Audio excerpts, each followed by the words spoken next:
Hello student, कैसे हैं आप लोग। तो आज हम एक नया टॉपिक स्टार्ट करने जा रहे हैं जिसका नाम है समास। समास वैसे तो बहुत इजी सा एक टॉपिक है, लेकिन कभी कभी हमारे लिए ट्रिकी हो जाता है अगर हम इसको अच्छे से नहीं समझते हैं तो। ठीक है, तो मैं आज इसको आपको एक आसान वे में समझाऊंगी। ठीक है, तो शुरू करते हैं। समास। समास किसे कहते हैं, देखिए इससे पहले हमने संधि का टॉपिक पढ़ा था ना। संधि किसे कहते हैं, तो जब दो वर्णों में विकार उत्पन्न होता है तो उसे क्या बोलते हैं, संधि बोलते हैं। और समास किसे बोलते हैं, समास उसे बोलते हैं जब दो या दो से अधिक शब्दों का जो मेल होता है उससे एक नया शब्द बनता है। ठीक है, उसे हम क्या बोलते हैं, समास बोलते हैं। ओके, इसका शाब्दिक अर्थ क्या होता है, छोटा करना या संक्षिप्त करना। जैसे हम देखो, जैसे हम कोई ये वाला तो क्वेश्चन आता है ना कि संधि और समास में क्या अंतर है, तो आपको ये पता होना चाहिए कि हम संधि में क्या करते हैं, वर्णों में क्या होता है, विकार होता है। ठीक है, और यहाँ पर क्या होता है, शब्द के मिलने से एक नया शब्द बनता है।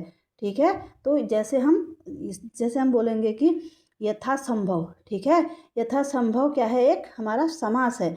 तो अगर हम बोलेंगे समय के अनुसार, यथासंभव क्या होता है, समय के अनुसार। ठीक है, अब समय के अनुसार लंबा है ना, बड़ा है, तो उसको हमने छोटे रूप में बोला कि यथासंभव क्या है, इसका छोटा रूप है।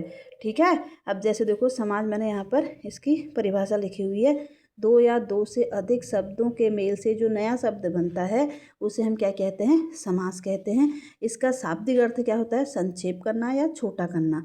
ठीक है, जैसे यथाशक्ति, यानी कि शक्ति के अनुसार नहीं बोलेंगे, हम बोल देंगे यथाशक्ति। ठीक है, हमने छोटा कर दिया ना। ठीक है, शक्ति के अनुसार का क्या होगा, यथाशक्ति हो गया। जैसे राजा का पुत्र, राजा का पुत्र क्या हो जाएगा, राजपुत्र हो जाएगा, है ना, राजपुत्र। ठीक, राजपुत्र हो जाएगा। ऐसे ही माता और पिता, माता और पिता को क्या बोलते हैं, माता पिता, ये बोल देंगे हम, है ना। ये हो गया, इसी को हम क्या बोलते हैं, समास बोलते हैं। ठीक है, जब दो पदों में जो एक नया शब्द बनता है उसी को हम क्या बोलते हैं, समास बोलते हैं, और उसका छोटा रूप होता है। ठीक है, संक्षिप्त हो जाता है। जैसे हम बोलेंगे कि यथाशक्ति। ठीक है, ये छोटा रूप है, शक्ति के अनुसार नहीं लिखेंगे, हम क्या लिखेंगे, यथाशक्ति लिखेंगे, तो ये क्या हो जाएगा, समास हो जाएगा उसका। ठीक है, अब हम देखते हैं कि समास कितने प्रकार के होते हैं। समास हमारे 6 प्रकार के होते हैं। कितने प्रकार के होते हैं समास, समास कितने टाइप के होते हैं, 6 प्रकार के होते हैं। हम इसको एक एक करके देखते हैं। ठीक है, कौन कौन से होते हैं। नंबर एक हमारा होता है, नंबर एक हमारा क्या होता है, अव्ययी भाव समास। ठीक है, अव्ययी भाव समास। ओके, नंबर दो हमारा होता है द्विगु समास, आपको पता ही होगा द्विगु समास। ठीक है, और नंबर तीन हमारा होता है द्वंद्व समास। नंबर चार ये भी आता है कि कितने समास कितने टाइप के होते हैं, कितने भेद हैं समास के। ठीक है, नंबर चार हमारा होता है तत्पुरुष, तत्पुरुष समास, नंबर चार। और नंबर पाँच हमारा होता है कर्मधार्य, कर्मधार्य समास। और नंबर छः में हमारा होता है बहुव्रीहि समास। ओके, 6 प्रकार के हमारे समास होते हैं, हम इनको एक एक करके पढ़ेंगे। ठीक है, तो चलिए नंबर एक हम देखते हैं। नंबर एक हम देखते हैं अव्ययी भाव समास। नंबर एक हम देखते हैं अव्ययी भाव समास। देखो, अव्ययी भाव समास किसे कहते हैं, अवयव का मतलब क्या होता है, मैंने आपको पहले की वीडियो में बताया था कि अवयव उसे बोलते हैं जिसका रूप नहीं परिवर्तित होता है। ठीक है, जो कभी व्यय नहीं होता है, जो जैसा का तैसा ही रहता है, उसमें कोई प्रकार का विकार नहीं हो सकता है। ठीक है, वो क्या होता है, अव्यय होता है। ठीक है, तो जहाँ पर पहला शब्द क्या होगा हमारा, दो पद होते हैं, इसमें कितने पद होते हैं समास में, दो पद होते हैं। जहाँ पर पहला शब्द क्या होता है, अव्यय होगा, और ठीक है, पहला शब्द अव्यय होगा और प्रधान कौन सा होगा, दूसरा वाला हमारा, उसका दो पद होते हैं तो पहला अव्यय होगा और दूसरा पद क्या होगा, प्रधान होगा, उसको हम क्या बोलते हैं, अव्ययी भाव समास बोलते हैं। अव्यय का मतलब आपको पता है ना, जो शब्द बदलते नहीं हैं, यानी कि वो कभी बदलेंगे नहीं, उसको ही हम अव्यय कहते हैं। ठीक है, इसकी हम परिभाषा लिख लेते हैं। वह समास जिसका पहला पद क्या हो, वह समास जिसका पहला पद क्या होगा, जिसका पहला पद अव्यय होगा। ठीक है, ये ध्यान रखना है आपको, अव्यय हो। ओके, जिसका पहला पद क्या होगा, अव्यय होगा, वही हमारा क्या हो जाएगा, अव्ययी भाव समास हो जाएगा। जैसे उसमें कौन कौन से शब्द आ सकते हैं, देखो अव्यय में मैंने आपको अव्यय वाली वीडियो भी पढ़ा रखी है पहले से। जैसे आमरण, जैसे उसमें आ सकता है, सॉरी मैं केवल शब्द बता रही हूँ, निर बे, कोई भी शब्द है उसके आगे अगर ये आएंगे, ठीक है, इसको हम उपसर्ग भी बोल सकते हैं, निर बे, और जैसे अनु और भर, यथा, प्रति, दिख रहा है आपको, प्रति और प्रतिन और हर। ठीक है, हर, और क्या होगा, रातों रात, ये शब्द। ठीक है, रातों रात, हाथों हाथ, ठीक है, बात बात, ये हमारे क्या हैं, अव्यय हैं। अगर किसी भी शब्द का पहला पद अगर अव्यय है तो वो क्या होगा, हमारा अव्ययी भाव समास होगा। ये वाले जो है ना, ये अव्यय आएंगे उसमें, उस शब्द में क्या आएंगे, ये वाले अव्यय आएंगे। हम अब शब्द देखते हैं। ठीक है, शब्द जैसे शब्द में हम देखेंगे आमरण, आमरण। ठीक है, आमरण में कौन सा समास है, इसमें अव्ययी भाव समास है। कैसे, क्योंकि यहाँ पर क्या है, आ आया है ना, आ हमारा क्या है, अव्ययी है, मैंने आ लिखा नहीं है ना, आ। ठीक है, इसमें बस दो ही शब्द बनेंगे, आमरण और आजन्म, बाकी नहीं बनते हैं। ठीक है, आजन्म, ये यहाँ पर भी क्या है, आ है ना, तो ये क्या है, अव्ययी भाव समास है। आ में कोई परिवर्तन नहीं हो सकता, ये अव्ययी है।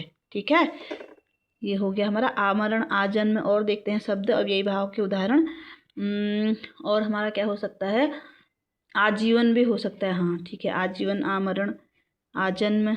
और भर पेट, देखो भर में ले, भर पेट, भर क्या हो गया, भर हमारा क्या है, अव्यय है ना, भर पेट हो गया। पहला पद क्या है, भर है, दूसरा क्या है, पेट है। ठीक है, पहला पद क्या है, अव्यय आ गया, तो आपको ऐसे ही पता चल जाएगा क्या है, अव्ययी भाव समास है। और देखते हैं। ठीक है, भर पेट हो गया अव्ययी भाव में। और एग्जाम्पल और देखते हैं, प्रतिदिन, अव्ययी भाव, प्रतिदिन हो गया। ठीक है, यहाँ पर क्या है, प्रति आ गया अव्यय। और हम देखते हैं यथा क्रम, यथाशक्ति तो इम्पोर्टेंट है ही, यथा शक्ति, देखो ये अव्यय है हमारे, यथा, यथा, प्रति, है ना। और क्या हो सकता है, प्रति वर्ष, प्रतिवर्ष हो जाएगा। ठीक है, इसके अलावा जैसे आया है रातों रात, इसमें बहुत कन्फ्यूजन होता है। ठीक है, रात और रात, इसमें रात और रात भी लगा देते हैं लोग, लेकिन ये और इसमें नहीं है। ठीक है, और किस में होता है, द्वंद्व में होता है। ठीक है, द्वंद्व में और इसमें क्या अंतर है, देखो रातों रात, देखो रातों का भी अर्थ रात ही है और रात का अर्थ भी रात ही है, जिसमें एक ही अर्थ है दोनों का। ठीक है, कोई अपोजिट नहीं है। अगर अपोजिट होता है तो वो हमारा द्वंद्व होगा, लेकिन ये क्या है, इसमें एक ही है, रात कहें, रातों कहें या रात कहें, इनका अर्थ क्या है, एक ही है। इसलिए ये क्या हो जाएगा हमारा, रातों रात क्या हो जाएगा, अव्ययी भाव हो जाएगा। ठीक है, रातों रात, ये इम्पोर्टेंट चीज़ है। ठीक है, एक और देखें, हाथों हाथ, हाथों हाथ, हाथों का मतलब भी हाथ ही होता है और हाथ का मतलब भी हाथ ही होता है, इसलिए ये भी क्या है, अव्ययी भाव समास है। और एक देखें, बात बात। ठीक है, बात बात में ऐसे बोलते हैं ना, बात बात अगर आ गया इसमें कौन सा समास है, तो ये अव्ययी भाव होगा, क्योंकि बात का मतलब भी बात है, बात का मतलब भी बात ही होता है। ठीक है, ये आपको बिल्कुल ध्यान रखना है। ऐसे तो हम कर लेंगे है ना, यथाक्रम यथा, अगर ये आता है तो इसमें हमें बड़ा कन्फ्यूज होता है कि अगर हम यही देखेंगे कि अगर एक ही इनका अर्थ है तो वो क्या होगा, हमारा अव्ययी भाव होगा। ठीक है, आया समझ में, एक ही अर्थ है, अगर एक नहीं है अपोजिट है, ठीक है, तो वो क्या होगा, हमारा द्वंद्व समास होगा। ये हमें ध्यान रखना है। अब हम, ये आपको समझ में आ गया होगा अव्ययी भाव समास अच्छे से। अब हम दूसरा देखते हैं। दूसरा क्या है हमारा, नंबर 1 था हमारा अव्ययी भाव, नंबर 2 है द्विगु समास। द्विगु समास क्या होता है, द्विगु का मतलब क्या होता है, द्विगु का मतलब होता है बहुत सरल है, द्वि द्वि द्वि है ना, यहाँ पर द्वि का मतलब दो, यानी कि संख्या है ना, दो, दो क्या है, एक संख्या है। ठीक है, संख्या, तो इसका मतलब यह है कि पहला पद क्या होगा, इसमें संख्या होगा। ठीक है, पहला संख्यावाची होगा और दूसरा पद प्रधान होगा। प्रधान मतलब जो जिसकी बात कही गई होगी, ठीक है, जिस पे ज़्यादा इफेक्ट पड़ेगा वो हमारा प्रधान होगा। ठीक है, द्विगु समाज क्या होता है, पहला हमारा संख्यावाची होगा। देखते हैं इसको, वह समाज जिसका पहला पद संख्यावाची, उसको लिख लेते हैं हम। ठीक है, वह समास जिसका पहला पद क्या हो, संख्यावाची हो। बस बहुत सरल है द्विगु समास, है ना। द्विगु समास क्या है, बहुत इजी सा है, लेकिन अभी बताते हैं इसमें इजी, थोड़ा टफ भी है बीच में, अभी बताती हूँ आपको क्या टफ है इसमें। वह समास जिसका पहला पद संख्यावाची हो। संख्यावाची, अब देखते हैं जैसे, और दूसरा पद उसका क्या होगा, प्रधान होगा। इसको लिख भी लेते हैं, दूसरा पद क्या होगा, दूसरा पद प्रधान हो। ओके, जैसे हम देखते हैं कि सप्त, देखो सप्त क्या है, संख्या है नहीं है, और दीप, प्रधान क्या है, दीप है। पहला पद क्या है इसका, सप्त है, आ रहा ना यहाँ पर, सप्तदीप। और एग्जाम्पल देखते हैं, सप्तदीप हो गया, और नवग्रह, नवग्रह। सप्तदीप का क्या मतलब होता है, 7 दीपों का समूह। सप्तदीप का क्या मतलब है, 7 दीपों का समूह। ओके, 7 दीपों का समूह। नवग्रह का क्या मतलब होता है, 9 ग्रहों का समूह, है ना, 9, ये आपको पता होगा, ग्रहों का समूह, इसको तो हम नवग्रह बोलेंगे। और चौगुना है जैसे, ठीक है, ये आपको पता ही होगा। चौगुना का क्या मतलब होता है, 4 गुना हो गया, है ना। तिरंगा, 3 रंगों का समूह। देखो जिसमें भी नंबर आएगा वो क्या हो जाएगा, हमारा द्विगु समास हो जाएगा, तिरंगा। ओके, और त्रिकोण, त्रिकोण, ये सब क्या है, हमारे द्विगु समास हैं। अब एक बात ये आती है कि चलिए बताइए कि 33 में क्या है, 33 में भी क्या, ये भी तो एक संख्या है ना। अब हम इसमें कंफ्यूज होंगे कि 33 या 35 या 36 या 32, क्या इसमें भी क्या द्विगु समास है। मैंने बोला यहाँ लिखा कि 33, देखो ये भी तो एक नंबर है, हम जिसको पता नहीं होता है वो क्या लगा देते हैं, इसमें द्विगु समास लगा देते हैं। लेकिन इसमें क्या होगा, द्विगु समास नहीं होगा। इसमें क्या होगा, इसमें होगा हमारा द्वंद्व समास। द्वंद्व समास कैसे होगा, द्विगु समास तब होगा जब उसमें क्या होगा, उसमें 2 पद होंगे और एक पद क्या होगा, संख्यावाची होगा और दूसरा अलग होगा। ठीक है, लेकिन जो द्वंद्व होगा उसमें दोनों पद प्रधान होंगे। अब ये 33 है, ठीक है, इसके 2 पद होंगे, इसमें द्वंद्व होगा। 33 कैसे होगा, 30 और 3, 30 और 3 क्या होता है, यहाँ पे और आ रहा है, देखो जहाँ पर और आएगा वही तो होगा द्वंद्व, है ना। तो ये हमारा क्या है, 33 द्वंद्व है, ये हमारा द्विगु समास नहीं है। जैसे हमने बोला कि 21 बोला है ना, 21 में कौन सा समास है, अब लोग इसमें क्या लगा देंगे, द्विगु समास, लेकिन इसमें भी क्या होगा, द्वंद्व होगा। ठीक है, अभी मैं द्वंद्व को आपको फिर से बताऊंगी कि द्वंद्व क्या होता है। मैं अभी इसको अब फिर बताऊंगी द्वंद्व वाले में, समास में।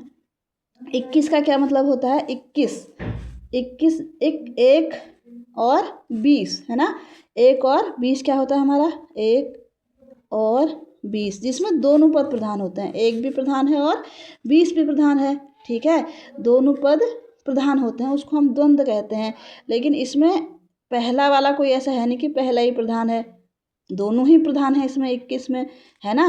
33 में दोनों ही पद प्रधान है, ठीक है। लेकिन अगर हमने 10 कहा 10 में तो बस 10 तो एक ही है ना। 10 हमारा क्या होगा, संख्यावाची होगा, क्योंकि वो क्या है, वो द्विगु समास है। वो क्या हो जाएगा, द्विगु, क्योंकि वो 10 में एक ही पद प्रधान है, 10 में 2 पद प्रधान नहीं है, 9 में भी एक ही पद प्रधान है ना। तो ये आपको ध्यान रखना है। जिसमें हमारा या और आएगा वो हमारा द्वंद्व हो जाएगा नंबर्स में भी। ठीक है, आई होप आपको आज की क्लास पसंद आई होगी। नेक्स्ट क्लास हम कल बनाते हैं। Thank you.